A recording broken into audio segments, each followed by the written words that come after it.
अस्सलाम वालेकुम। मैं homeopathic doctor Iram Bhatt, vice chairperson COH Pakistan. आज का जो हमारा टॉपिक है वो रमज़ान के हवाले से है। मेरे एक सुनने वाले की फरमाइश के ऊपर है कि रमज़ान और होम्योपैथी के हवाले से कुछ मुख्तसरन आप लेक्चर की सूरत में रिकॉर्ड करके शेयर कर दें, ताकि रोज़ा रखने में लोगों को आसानी हो जाए। वो लोग जो अपनी मुख्तलिफ़ बीमारियों की वजह से रोज़ा नहीं रख पाते, उनके लिए थोड़ी सी आसानी हो जाए। तो आज इसी हवाले से मेरा टॉपिक है कि रमज़ान में हमारी होम्योपैथिक मेडिसन हमें किस तरह हेल्प करती है। अल्हम्दुलिल्लाह अल्हम्दुलिल्लाह, मैं आपको ये बात बड़े वसूख के साथ कह रही हूँ और अपने क्लिनिकल एक्सपीरियंसेस की बुनियाद पर कह रही हूँ कि हमारी होम्योपैथिक मेडिसन का इस्तेमाल जो है वो आपको इस काबिल कर देता है कि आप रमज़ान के 29 या 30 रोज़े रख सकें।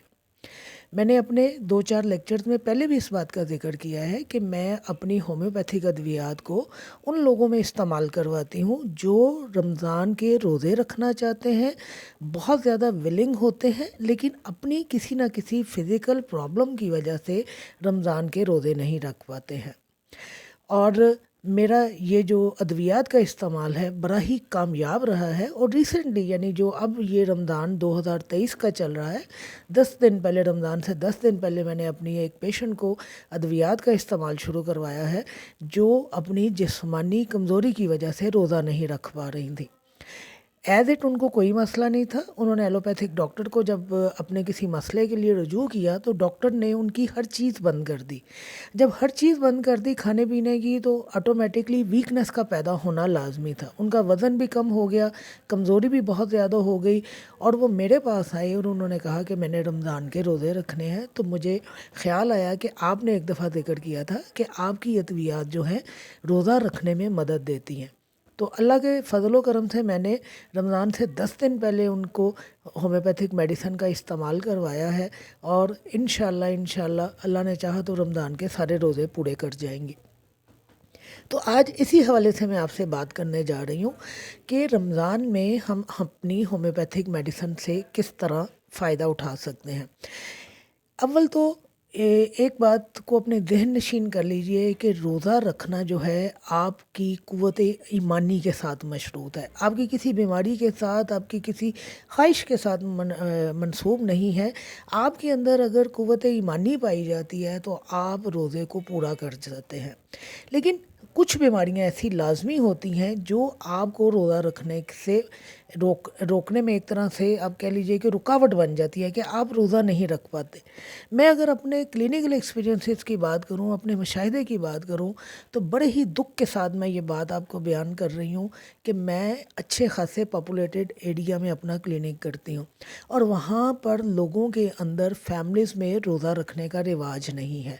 ना माँ बाप रोज़ा रखते हैं, ना बच्चों को रोज़ा रखवाते हैं।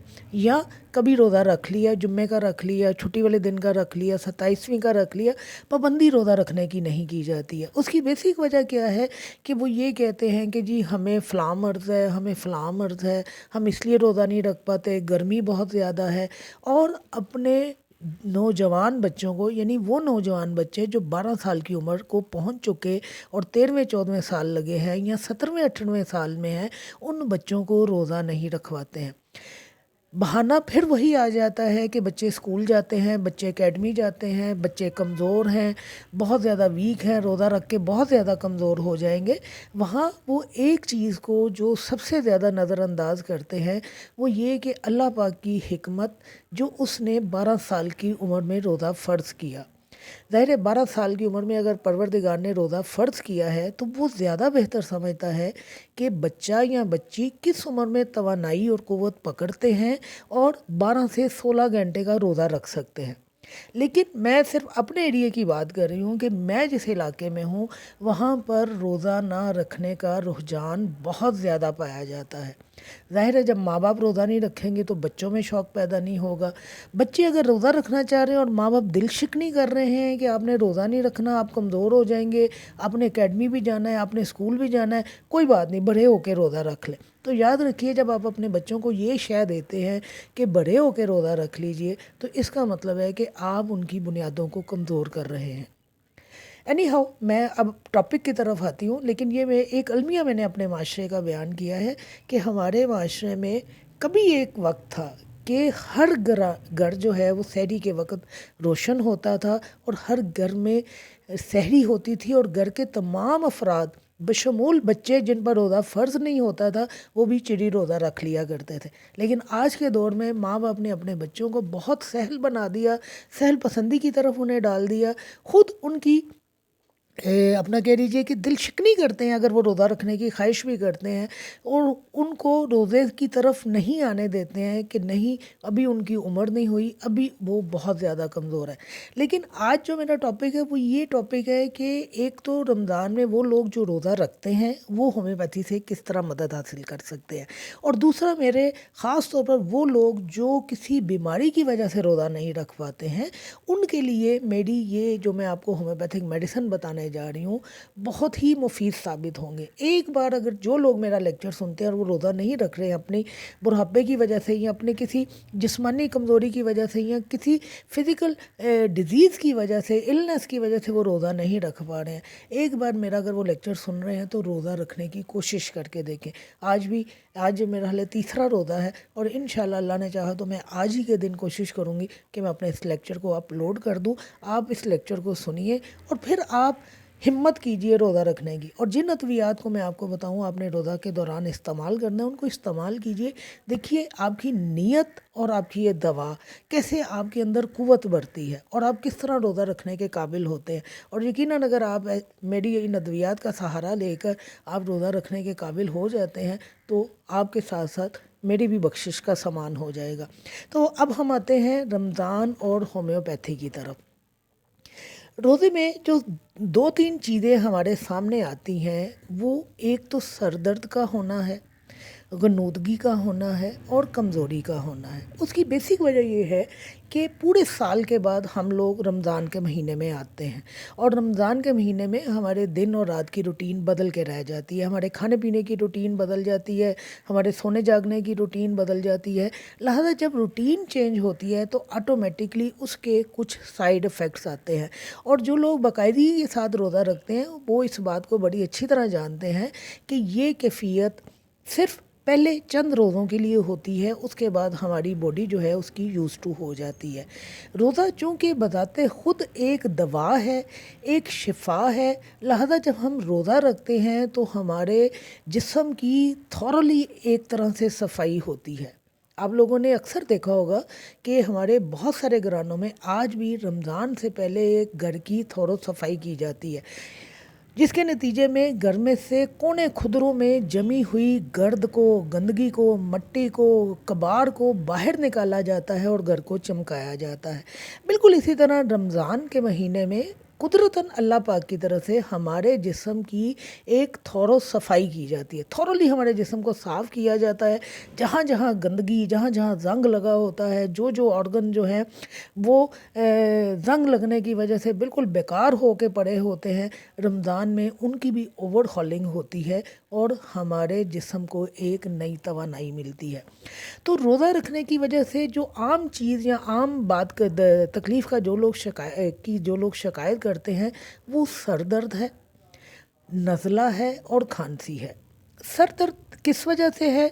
सर दर्द रोज़ा रखने की जो एक अपनी कमज़ोरी आती है उसकी वजह से होती है, या सर का दर्द जो है गर्मियों में जब रमज़ान आता है तो धूप की हिद्दत की वजह से, गर्मी की शिद्दत की वजह से हमारे सर में दर्द होना शुरू हो जाता है। आजकल का रमज़ान तो जो है वो मार्च अप्रैल में आ रहा है और मौसम भी आप लोगों के सामने है कि कैसे मौसम सर्द हुआ पड़ा है, लिहाजा इस सूरत में सर दर्द गर्मी की वजह से होना थोड़ा नामुमकिन है।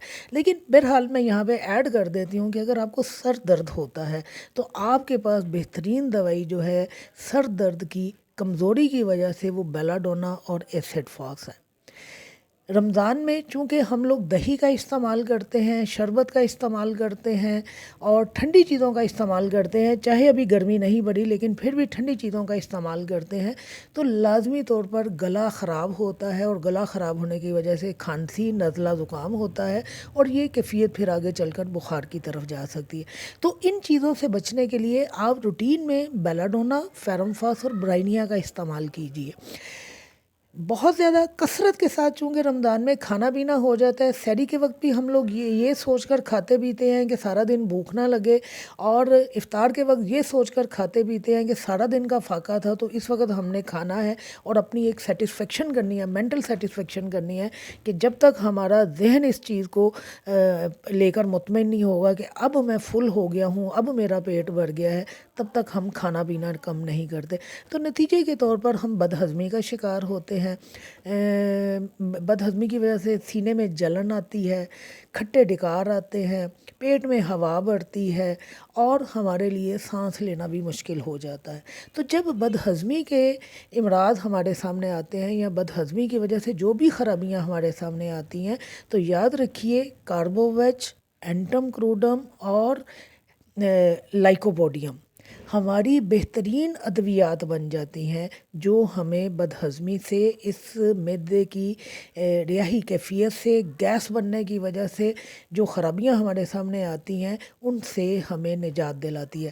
لہذا کثرت کے ساتھ کھانے کی وجہ سے آپ کو جو خرابیاں آ رہی ہیں ان میں آپ نے اینٹم کروڈم، کاربوویج اور چائنا کو نہیں بھولنا ہے۔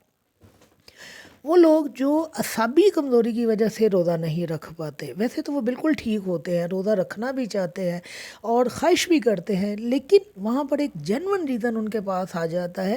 یہاں پر یہ جینون ریزن ہے اعصابی کمزوری کا ہونا۔ یاد رکھیے کہ جب آپ کو بہت زیادہ اعصابی کمزوری ہوتی ہے تو آپ کچھ نہیں کر سکتے، آپ روزہ بھی نہیں رکھ سکتے، آپ اپنے روزمرہ کے کام بھی انجام نہیں دے سکتے۔ تو جہاں کہیں اعصابی کمزوری کی وجہ سے روزہ رکھنا آپ کے لیے مشکل ہوتا ہے، آپ روزہ نہیں رکھ پاتے، تو وہاں صرف 2 ادویات کا استعمال کیجئے۔ جلسیمیم 200 میں استعمال کیجئے، کالیفاس 200 میں استعمال کیجئے۔ افطار کے وقت جلسیمیم لے لیجئے یا کالیفاس 200 کی ایک ڈوز لے لیجئے، اور پھر سحری کے وقت ان دونوں میں سے جس کو آپ نے افطار میں لیا اس کو چھوڑ دیجئے اور دوسری دوا کو 200 میں سحری کے وقت لے لیجئے۔ آپ کے اعصاب جو ہیں مضبوطی پکڑ جائیں گے اور آپ کو سحر سے لے کر افطار تک کسی طرح کی اعصابی کمزوری نہیں آئے گی۔ پھر ایک آتی ہے عمومی کمزوری۔ عمومی کمزوری میں آپ پوری طرح لیتھارجک کنڈیشن میں ہوتے ہیں اور آپ روزہ رکھنے کا جب سوچتے ہیں تو آپ کو لگتا ہے کہ آپ روزہ رکھیں گے تو آپ گر جائیں گے، آپ کی طبیعت زیادہ خراب ہو جائے گی، نکاہت بہت زیادہ ہو جائے گی۔ تو یاد رکھیے وہ لوگ جو عمومی کمزوری کا شکار ہوتے ہیں، جو صرف اپنی فزیکل ویکنس کی وجہ سے روزہ نہیں رکھ پاتے ہیں، ان کے لیے ایسڈ فاس، الفالفا، چائنا اور جینسنگ یہ بہترین ادویات ہیں۔ وہ چاہیں تو ان کو آلٹرنیٹ کر کے استعمال کر لیں، وہ چاہیں تو ان کے مدر ٹنکچر ملا کر استعمال کر لیں، اور یاد رکھیے کہ رمضان میں جو آپ کی دوائی ہے نا وہ دن کی بجائے شام سے شروع ہوگی، افطار سے شروع ہوگی۔ ویسے تو جب ہمارے پاس پیشنٹ آتے ہیں تو ہم انہیں کہتے ہیں کہ صبح، دوپہر، شام، رات آپ نے دوائی کا استعمال کرنا ہے، لیکن رمضان میں چونکہ ہمارے کھانے پینے کے اوقات بدل جاتے ہیں، لہذا آپ کی دوائی کے اوقات بھی بدل جائیں گے۔ آپ نے ایک خوراک جو ہے وہ افطار کے وقت لینی ہے، دوسری آپ نے عشاء کے وقت لینی ہے، تیسری آپ نے سوتے وقت لینی ہے، اور چوتھی خوراک آپ نے سحری کے وقت لینی ہے۔ یہ چاہے آپ بیلاڈونا برائنیا استعمال کر رہے ہیں، چاہے آپ جلسیمیم کالیفاس استعمال کریں، چاہے آپ عمومی کمزوری کے حوالے سے دوا کا استعمال کر رہے ہیں۔ تو یہ وہ ادویات ہیں، آپ چاہیں تو انہیں پوٹینسی میں استعمال کر لیجئے، چاہے تو آپ ان کو مدر ٹنکچر میں استعمال کر لیجئے، لیکن یہ مدر ٹنکچر میں زیادہ بہترین کام کرتے ہیں۔ آپ چاہیں تو اس میں ایونا کو بھی شامل کر سکتے ہیں، ایونا سیٹیوا جو ہماری میڈیسن ہے، آپ اس کا بھی مدر ٹنکچر شامل کر سکتے ہیں۔ 10 قطرے آپ پانی میں ڈال کر 4 مرتبہ افطار، عشاء، سوتے وقت اور سحری کے وقت آپ اگر ان کو استعمال کریں گے تو پورا رمضان آپ توانا رہیں گے، پورا رمضان آپ کو کسی طرح کی کمزوری نہیں ہوگی، اور آپ اپنے تمام کے تمام روزے جو ہیں احسن طریقے سے رکھیں گے۔ پھر اب آتے ہیں وہ لوگ جو ڈائبٹیز کا شکار ہے۔ اصل مسئلہ ہے ڈائبٹیز والے پیشنٹ کے لیے کہ جو ڈائبٹک پیشنٹ ہیں انہیں سمجھ نہیں آتی کہ ہم نے روزہ کس طرح رکھنا ہے۔ تو مختصراً میں یہاں آپ کو بتا دوں کہ ذیابطیس کے مریض کس طرح روزہ رکھیں کہ ان کی شوگر لیول جو ہے وہ کم نہ ہو اور نتیجے کے طور پر ان کا روزہ افطار نہ ہو۔ तो सबसे पहली बात तो ये है कि वो डायबिटिक पेशेंट जो इंसुलिन डिपेंडेंट है, जो इंसुलिन का इस्तेमाल करते हैं, वो सहरी के वक़्त सहरी करने के बाद इंसुलिन का इस्तेमाल नहीं करेंगे। वो इंसुलिन का इस्तेमाल जो है वो इफ़्तार में ही करेंगे। उन्होंने जितने भी डोजेज़ लेने हैं वो इफ़्तार में लेंगे, सहरी के वक़्त नहीं लेंगे। याद रखिए, जब आप सहरी में इंसुलिन लेंगे तो इंसुलिन ने आपके शुगर लेवल को कम करना है। ये शुगर लेवल जो हैं कितने कम होते हैं, आप उस कम लेवल के साथ अपना रोज़ा पूरा कर सकते हैं या नहीं कर सकते, इसका आपको अंदाज़ा नहीं होगा।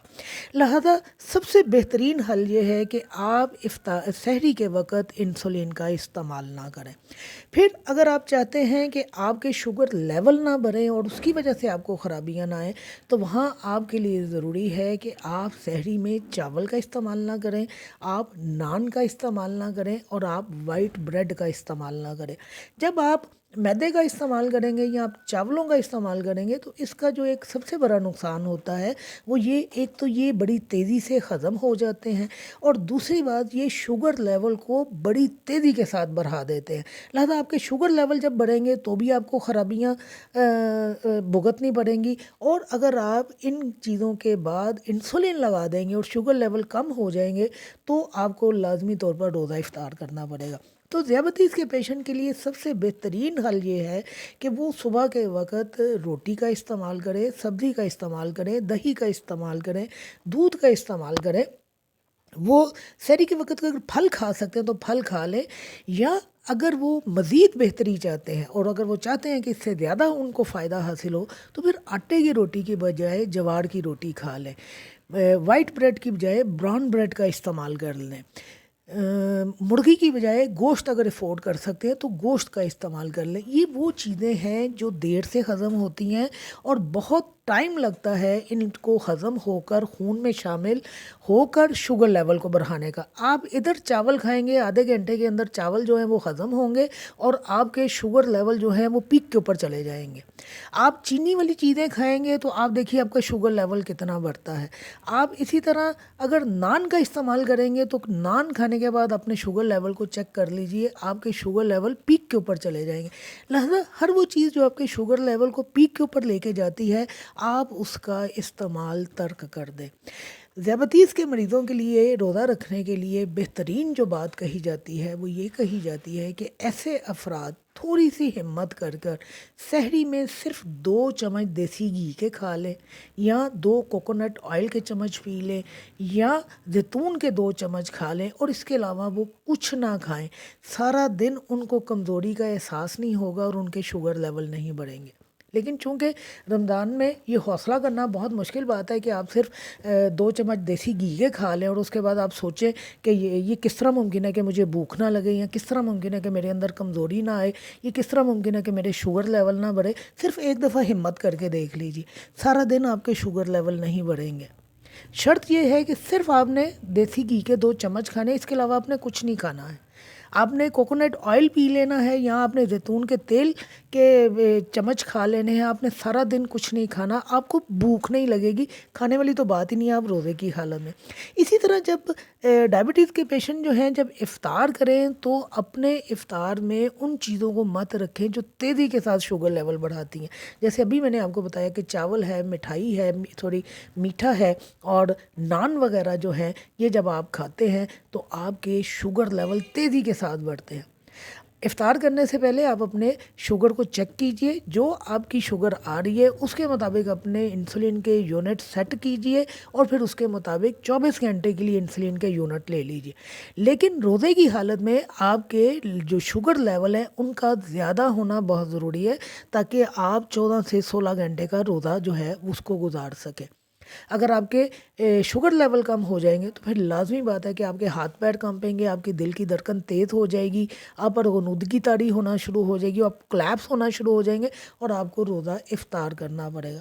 तो ज़ियाबतीस के जो मरीज़ हैं उनके लिए रोज़ा रखने की बेहतरीन जो चाहिए वो जो हैबिट उनकी होनी चाहिए वो ये कि कुदरत के करीब हो जाए। उस चीज़ का इस्तेमाल करें जो कुदरत ने उनके लिए पैदा किया। आर्टिफिशियल चीज़ों का इस्तेमाल ना करें। ये जो चीनी है ये आर्टिफिशियल चीनी है, ये जो मैदा है ये भी नुकसानदेह है, ये जो चावल हैं सफ़ेद चावल हैं ये भी आपके लिए बहुत नुकसानदेह है। आप रोटी का, फलों का, ताज़ा सब्जियों का, दूध दही का इस्तेमाल कीजिए, आपको कोई प्रॉब्लम नहीं आएगी।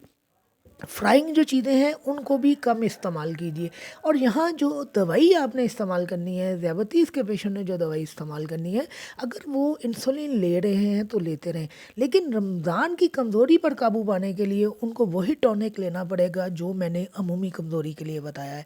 एसिड फॉक्स, अल्फाल्फा, चाइना, एवना और जिनसिंग, ये मदर टिंचर मिला लीजिए और 4 मरतबा जो है आपने इनको इफ्तार, इशा, सोते वक्त और सहरी के वक्त आपने इनको इस्तेमाल करना है। और वो लोग जिनके अंदर शुगर की वजह से कमज़ोरी ज़्यादा पाई जाती है, तो वो 4 की बजाय 6 दफ़ा इस दवा को इस्तेमाल करें। बेशक घंटे घंटे के बाद इस दवा के कतरे जो हैं वो पानी में डाल के वो पी ले, और इंशाल्लाह वो देखें कि वो उनका रमज़ान कितना बेहतर रहेगा। अब इसके बाद एक और जेन्युइन रीज़न आता है, वो लोग जो दिल के मुख्तलिफ़ अमराज में मुब्तला हैं या जिनको ब्लड प्रेशर की प्रॉब्लम रहती है, तो उनके लिए भी रोज़ा रखना बहुत आसान है। याद रखिए कि फाका जो है हमारे जिस्म के अंदर कई बीमारियों को ठीक कर देता है। लिहाजा दिल के पेशेंट जो हैं वो इस बात से ना डरें कि वो अपने दिल की दवाई का इस्तेमाल कर रहे हैं, वो ब्लड प्रेशर की दवाई का इस्तेमाल कर रहे हैं, उनका ब्लड प्रेशर हाई हो जाएगा। तो सबसे पहली बात यह है कि जब आप अपने खाने पीने को मुतदिल कर देंगे, अब दिल के मरीज़ जो हैं अगर वो फ्राइंग चीज़ों का इस्तेमाल ज़्यादा करेंगे तो वो किस तरह कह सकते हैं कि उनको आराम नहीं आ रहा। हर तरह की फ्राइंग जो है, डीप फ्राई जो है, अपने खुराक में से निकाल दें। मैंने पहले भी शायद एक दफ़ा कहा था कि इंसान अपना डॉक्टर सबसे बड़ा खुद होता है। उसे पता होता है कि उसे कौन सी चीज़ तंग कर रही है और कौन सी चीज़ नहीं तंग कर रही। लिहाजा हाई ब्लड प्रेशर वाले और वो लोग जो दिल के मुख्तलिफ़ अमराज में मुब्तला हैं, वो लोग भी होम्योपैथिक अद्विया का इस्तेमाल कर कर रोज़ा रख सकते हैं। मैंने पहले भी कहा, मैं अब भी दोहरा रही हूँ कि रोज़ा क़ुव्वत ईमानी से रखा जाता है। रोज़ा अपनी ख्वाहिश से, रोज़ा चाहने से नहीं रखा जाता है। क़ुव्वत ईमानी जो है आपकी मदद करती है। जब आप एक दफ़ा पुख्ता इरादा कर लेंगे कि मैंने रोज़ा रखना है, तो अपनी दवाई को बंद मत कीजिए, अपनी दवाई को रात के वक्त ले आइए। हम नॉर्मली सुबह के 12 घंटों में दवाई का इस्तेमाल करते हैं, आप रात के 12 घंटों में अपनी दवाई का इस्तेमाल कर लीजिए। अपने खुराक में से, अपनी खुराक में से हर उस चीज़ को माइनस कर दीजिए जो ब्लड प्रेशर का बायस बनती है। कम नमक का इस्तेमाल कीजिए, कम मिर्च का इस्तेमाल कीजिए, डीप फ्राई चीज़ों का इस्तेमाल ना कीजिए, फलों का कसरत के साथ इस्तेमाल कीजिए। उबली हुई चीज़ें आप खा सकते हैं, आप चने उबाल के खा सकते हैं, आप मुख्तलिफ़ किस्म की सब्जियों को बॉईल करके खा सकते हैं, आप मुख्तलिफ़ जूसेस का इस्तेमाल कर सकते हैं। फ्रेश जूसेस की मैं बात कर रही हूँ, आप उनका इस्तेमाल कर सकते हैं। और इसके साथ आपकी जो होम्योपैथिक मेडिसिन आपकी मदद करेंगी, आप उनको तैयार करके अपने पास रखें। जो दिल के मरीज़ हैं वो क्रेटिगस को, कैक्टस को, रोल्फिया को, इन अद्वियात का मदर टिंचर अपने पास रखें। साथ में वो ये जो मैंने अमूमी कमज़ोरी वालों के लिए टॉनिक बताया है, वो अपने पास ड्रॉप्स रखें। इन दोनों अद्वियात को इस्तेमाल करें, 10 कतरे उसके इस्तेमाल करें, 10 कतरे इसके इस्तेमाल करें। फिर अपने ब्लड प्रेशर को कंट्रोल करने के लिए नेट्रमेर, लैकेसेस, एनाकार्डियम और ख़ास तौर पर ग्लोनाइन और बेलाडोना का इस्तेमाल करें। याद रखिए, जब आप अपनी खुराक को मुतदिल कर देंगे तो अद्वियात से दूर हो जाएंगे। अद्वियात की हमें ज़रूरत उसी वक्त पेश आती है जब एक तो मर्ज़ हमारे अंदर पनप रहा होता है और दूसरे हम अपनी खुराक के ज़रिए, अपनी अनहेल्दी खुराक के ज़रिए उसको पनपने में मदद दे रहे होते हैं, उसको क़ुव्वत फ़राहम कर रहे होते हैं। जब आप बाहर खुराक के ज़रिए उसको क़ुव्वत पहुंचाना बंद कर देंगे और दवा का इस्तेमाल करेंगे तो मर्ज़ जो है आपको तंग नहीं करेगा। यकीन जानिए कि मैंने अपने क्लिनिकल एक्सपीरियंस में ये बात देखी है कि रोज़ा जो है वो आपको 100 बीमारियों से बचाता है। हाई ब्लड प्रेशर के पेशेंट हैं, इफ्तारी के बाद اپنی گلی میں نکل جائیں اور وہاں پر چہل قدمی کریں. اگر ان کے نزدیک کوئی پارک ہے تو وہاں جا کے چہل قدمی کریں. آپ اپنے آپ کو بہتر بنائیں. میں یہ نہیں کہوں گی کہ روزہ رکھ کر آپ ایکسرسائز کریں، روزہ رکھ کر آپ یوگا کریں یا روزہ رکھ کر آپ واک کرنے کے لیے چلے جائیں. ویسے تو جس طرح کا آج کل موسم ہے، اگر آپ سحری کھا کر صبح کے وقت آپ واک کرنے کے لیے جاتے ہیں اور آپ آدھا گھنٹہ یا 40 منٹ جو ہے وہ واک کرتے ہیں، تو وہ واک آپ کے روزے کے اوپر اثر انداز نہیں ہوگی، کیونکہ موسم اتنا ٹھنڈا ہے کہ آپ کو نہ تو پیاس لگے گی، نہ ہی آپ کا روزہ خراب ہونے کا اندیشہ ہوگا. تو عموماً یہی وہ مسائل ہیں جو روزہ رکھنے روزے کے ذریعے ہمارے سامنے آتے ہیں، اور خاص طور پر ڈائبٹیز، دل کے امراض اور ہائی بلڈ پریشر جو ہے، یہ وہ امراض ہیں جو روزہ رکھنے میں رکاوٹ بنتے ہیں. تو آپ اپنی ان ہومیوپیتھک ادویات کے ذریعے، آپ اپنی خوراک کے ذریعے اپنے روزے کو بہتر طور پر پورا کر سکتے ہیں. اور انشاءاللہ میں 1000% یقین کے ساتھ آپ کو یہ بات کہہ رہی ہوں کہ اگر آپ ان باتوں کے اوپر عمل کر لیں اور آپ ان ادویات کا استعمال ساتھ میں کر لیں، کبھی بھی ایسا نہیں ہوگا کہ آپ کا روزہ چھوٹ جائے. اور دوسرے وہ ماں باپ، ان کے لیے میری یہ ایک بات ہے، بلکہ ایک ریکویسٹ ہے کہ خدا کے لیے اگر پروردگار نے 12 سال کی عمر روزے کے لیے رکھی ہے تو آپ اس میں دخل اندازی نہ کریں. اللہ پاک کو بہتر پتہ ہے کہ کس عمر میں بچہ جو ہے روزہ رکھ سکتا ہے، روزہ نہیں رکھ سکتا. اگر اس نے 12 سال کی عمر مقرر کر دی کہ 12 سال کی عمر میں روزے فرض ہو گئے، تو آپ اپنے خدا سے بہتر نہیں جانتے ہیں. آپ کا پروردگار اگر آپ کو روزہ رکھوا رہا ہے تو روزے کے فوائد بھی آپ کو پہنچا رہا ہے. روزے سے ملنے والی روحانی قوت آپ کے اندر جمع ہو رہی ہے، جو آپ کو دوسرے دن روزہ رکھنے کے لیے ایکٹیو کر دیتی ہے. جس دن ہم لوگ روزہ رکھتے ہیں، گرمیوں کے روزے رکھتے ہیں، تو آپ دیکھیے کہ ہماری کیا حالت ہوتی ہے، لیکن افطار کے بعد پروردگار پھر سے ایک قوت، روحانی قوت آپ کے اندر بھر دیتے ہیں اور آپ دوسرے دن کا روزہ رکھنے کے لیے ہوشیار ہو جاتے ہیں. تو ان ادویات کا استعمال کیجئے. لیکچر سننے کے بعد وہ لوگ جو نہیں روزہ رکھتے وہ ان ادویات کو استعمال میں لے کے آئیں، اور انشاءاللہ رمضان کے بقایا روزے جو ہیں وہ رکھنے کے قابل ہو جائیں گے. شکریہ.